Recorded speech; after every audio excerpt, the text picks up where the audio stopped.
এই সিদ্ধ আলুগুলোকে আমি গ্রেট করে নেব।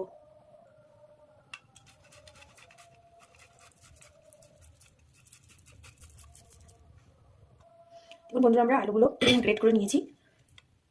এবার আমি একটা বাটি নিয়েছি, এতে আমি দুটো ডিম ভেঙে নেব।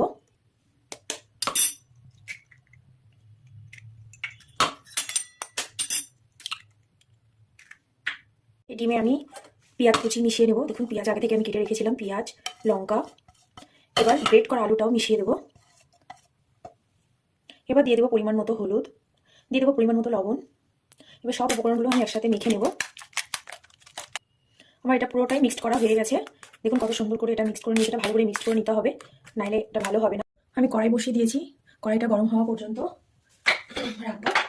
কড়াইটা গরম হয়ে গেছে, আমি একটু ডিমটা ভেজে নেওয়ার জন্য তেল দিয়ে দিলাম। ডিমটাকে দিয়ে দিলাম, 2 মিনিটের জন্য আমি এটা ঢেকে দিলাম। দেখুন বন্ধুরা, ডিমটা আমি এইভাবে ভেজে নিয়েছি। এইভাবে ভেজে আমি ঢেলে নিয়েছি, এটা ঠান্ডা করবো, কারণ এটা ঠান্ডা না করে কাটলে ভেঙে যেতে পারে, ওর জন্য এটা আমি ঠান্ডা করতে রেখে। কড়াইটা গরম হয়ে গেছে, আমি এতে তেল দিয়ে দেবো।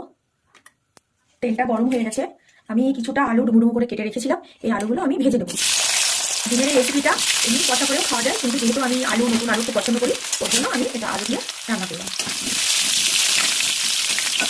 সামান্য পরিমাণে হলুদ দিয়ে দেবো আলু ভাজাতে, তাহলে আলু কালারটা সুন্দর আসবে। আলুগুলো ভাজা হয়ে গেছে, আমি এবার আলুগুলো তুলে দেবো। আলু ভেজে রাখা তেলের ভিতরে আমি একটা দারচিনি, একটা এলাচ দিয়ে দেবো। এগুলো একটু হালকা ভেজে নিয়ে মিষ্টি একটা গন্ধ বেরোবে। তারপরে দিয়ে দেবো একটু কাঁচা জিরে।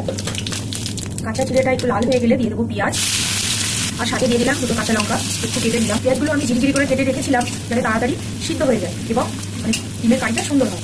পেঁয়াজগুলো হালকা লাল লাল হয়ে গেছে, এবার আমি একে একে এতে সব মশলাগুলো দিয়ে দেবো।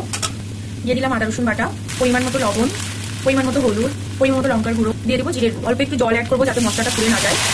এই মশলাটাকে আমি এবার ভালো করে কষাবো। যত মশলাটাকে কষাবো তত তরকারিটা খেতে টেস্ট হবে। কালারের জন্য দিয়ে দেবো একটু রেড চিলি পাউডার। আমি মশলাটা বেশ কিছুক্ষণ কষিয়ে নিয়েছি, তেল ছেড়ে দিয়েছে। এবার আমি ভেজে রাখা আলুগুলো দিয়ে দেবো। ভেজে রাখা আলুগুলো দিয়ে একটুখানি আমি নেড়ে আলুগুলো বেশ 2 মিনিট মতো ভালো করে কষে নেবো। এই আলুটা দিয়ে আমি যত কষবো তরকারিটা খেতে ততটাই টেস্ট হবে।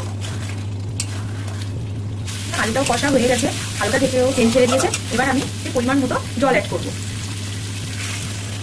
এবার আমি এই ভেজে রাখা ডিমটাকে কেটে নেবো, কারণ এটা ঠান্ডা হয়ে গেছে। এরকম পিস পিস করে আমি এটাকে কেটে নেবো। আমি পিস পিস করে এটাকে কেটে নিয়েছি, এরকম পিস পিস করে। দেখুন কত সুন্দর হয়েছে ভিতরটা।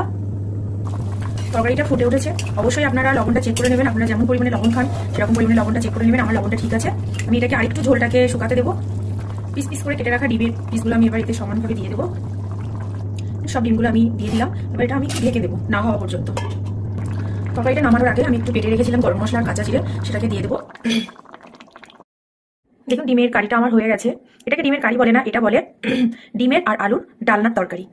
এটা আমার হয়ে গেছে, পুরো রেডি তরকারিটা। এভাবে আপনারাও বানিয়ে খেয়ে দেখবেন, খুব টেস্ট হয় তরকারিটা।